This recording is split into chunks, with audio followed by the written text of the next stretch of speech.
Bom dia, está no ar mais um Conexão Norte e no programa de hoje você vai ver. SAMAI acata a decisão judicial e adota novo formato de cálculo para a emissão da fatura de água. Medida vale para quem mora em apartamentos em uma cidade no Vale do Itapocu. Está pronto o projeto de reforma do ginásio Arthur Miller. Espaço deve voltar a ser palco de competições esportivas na região. Cachorro atropelado na BR-280 vira personagem de livro infantil. História de superação de um guerreiro rodeado de fãs. E ainda, tecnologia e literatura. Escritores usam ferramentas inovadoras para acompanhar tendências da era digital. Fique com a gente, o Conexão Norte desta manhã de domingo, 16 de junho, começa agora.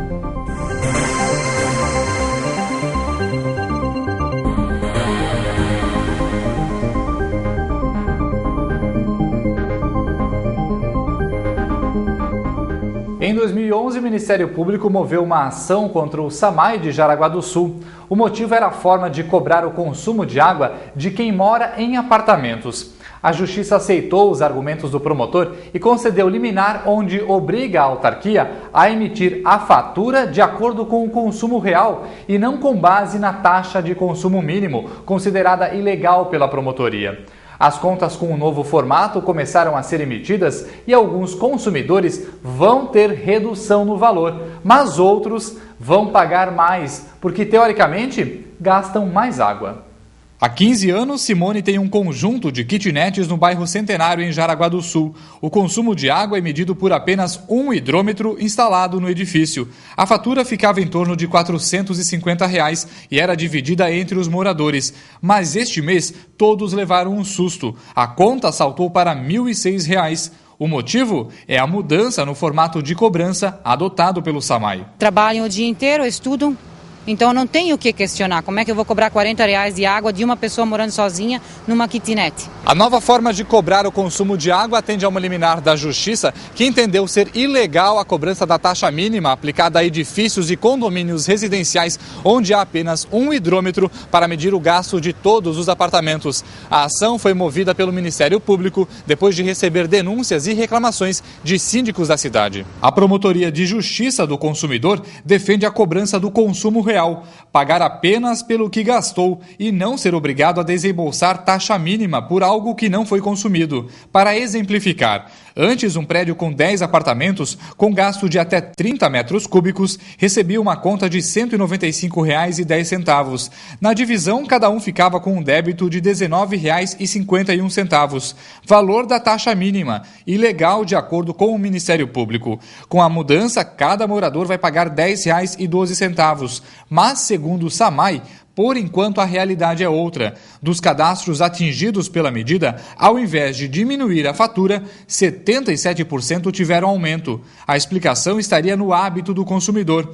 Agora, para pagar menos, vai ser preciso economizar água ou então encontrar alternativas, como a instalação de medidores individuais. Temos que atender a liminar que a juíza formatou. Então, se eu não atender o que a liminar pede, eu vou pagar uma multa de R$ 50 mil por mês. E por isso, alguns serão beneficiados imediatamente, outros terão um acréscimo na sua conta de água. O Ministério Público ainda pode questionar futuramente o SAMAI por recusa de receita, ou seja, deixar de cobrar valores pela água consumida, já que antes aplicava apenas a taxa mínima em edifícios com apenas um hidrômetro. É claro que no final da ação, se a Justiça entender que a cobrança, na forma como foi proposta pelo Ministério Público, é correta, obviamente que poderá ser questionada a direção anterior do SAMAI o porquê que não fez a cobrança na forma devida. O departamento jurídico do SAMAI vai recorrer da liminar para voltar à antiga forma de cobrança. Cogita aí o aspecto de ter um benefício financeiro, não. Se cogita sim de a gente entender da legalidade da conduta, até porque isso tem outros efeitos que o próprio Ministério Público colocou aqui da possibilidade da cobrança retroativa. Termina hoje a 7ª edição da Feira do Livro de Jaraguá do Sul. O evento movimenta o cenário literário da região e serve para levantar algumas discussões, como a convergência da literatura para a era digital. Obras de papel ganharam versões modernas com o surgimento de novas plataformas, tablets, celulares, computadores. ferramentas inovadoras para dar novo formato aos livros tradicionais. Com o avanço tecnológico e a convergência midiática, essa cena deve ficar cada vez mais incomum. A praticidade em acessar outras plataformas de leitura transforma o folhear das páginas em apenas um toque. Um deslizar do dedo vira a página e abre uma infinidade de recursos e possibilidades. Tendência de um mundo cada vez mais digital. A situação não assusta escritores como César Obeid. Com mais de 20 obras publicadas, o contador de histórias infantis acredita na interatividade como forma de atrair novos leitores.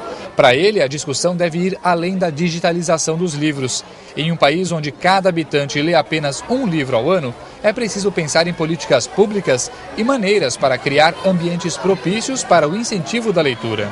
O primeiro universo da criança é a família, então pais leitores realmente estimulam demais com que a criança entre no universo literário. Esse é o primeiro momento. O segundo é um ambiente mais silencioso. E segundo, com certeza, reduzir o tempo da criança em frente à televisão e à internet, que ela está exposta à propaganda absurda, que não é adequada para o seu público, para o seu universo, e isso pode fazer com que a criança chegue um pouquinho mais à literatura. Há 10 anos, João se rendeu ao fantástico mundo da leitura e inverteu de posição. Ao invés de apenas ler, resolveu se aventurar e escrever obras para crianças e adultos. Atualmente trabalha na criação de um livro interativo. Basta um tablet, celular ou computador para apreciar a história e brincar com os personagens animados. Mas o equipamento eletrônico não vai ler em voz alta. Os olhos e o cérebro do leitor vão precisar trabalhar. Sem essa ferramenta humana, a compreensão da linguagem escrita não vai ser concluída com sucesso. Se uma história ela for um pouco mais complexa, o leitor ele consegue destacar, ele consegue botar uma nota, ele consegue puxar na internet uma explicação, ele pode ter um vídeo que complemente a própria leitura, uma música, ele pode ouvir a mesma música que o personagem está ouvindo durante uma história. Então, são vários artifícios que a gente consegue botar como benefícios para o leitor. Na Feira do Livro de Jaraguá do Sul, o principal produto ainda é o livro tradicional e o preferido de quem passa pelos estandes ou está à frente da organização do evento. Carlos Schroeder não dispensa o toque no papel, mas se rendeu aos avanços tecnológicos e à tendência do setor. Diante desse cenário, aos escritores caberá o trabalho de construir boas histórias e colocar no mercado conteúdos de qualidade. Essa geração que está surgindo agora é uma geração que não vai enxergar um livro, uma coisa atrativa, um livro de papel prensado, porque ele vai achar uma coisa meio porosa, uma coisa meio agressiva, uma geração que é acostumada a passar o dedo na tela para as coisas, é clicar e fazer. Então a literatura para eles vai ser mais atrativa numa tela de computador. Ainda hoje, história de um cachorro atropelado e resgatado em rodovia da região vira tema de livro infantil. Voluntários se mobilizaram para salvar a vida do cão num gesto de solidariedade e amor aos animais. Em instantes, o Conexão Norte. Volta já.